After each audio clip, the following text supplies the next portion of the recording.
Para maibsan ang paglobo ng bilang ng mga dengue cases, naglunsad ng bagong kampanya ang Department of Health tungkol sa paglilinis ng kapaligiran.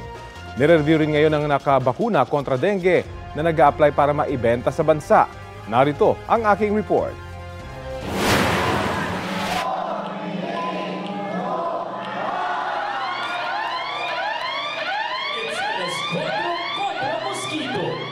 Sa hudyat na yan ay formal na inilunsad ng Department of Health ang kanilang alas 4 kontra mosquito program. Sa oras na yan ay nag-ikot ang mga health at city officials sa Barangay Batasan Hills para maglinis.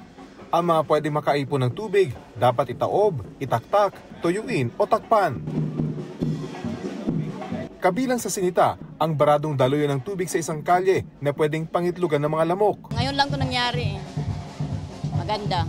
Ano ang gagawin niyo na tuwing alas 4? Maglinis. Maglinis tayo. Namigay din ng DOH ng mga hygiene kit at larva trap sa mga residente ng barangay. Dito nangingitlog yung lamok, tapos may ipon yung kitikiti para mamatay. May ano yan, may pepper inside. Lagay natin dito ha. Ayon sa Health Department, kumpara noong nakaraang taon ay mahigit 251% ang idinami ng dengue cases sa Quezon City, isa sa mga unang nagdeklara ng outbreak sa bansa.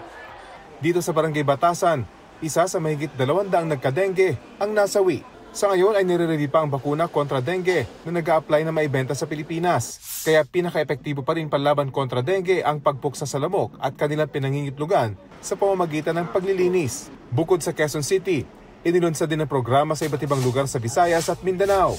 Pagpatak ng alas 4 ng hapon, kailangan maglinis ang mga residente araw-araw para iwas dengue. Pwedeng maging hemorrhagic shock, yun yung mas serious. Kasi pag nagkaroon ka ng unang infeksyon, yung pangalawa or pangatlo ang pwedeng makamatay sa'yo. Rafi Tima nagbabalita para sa GMA Integrated News.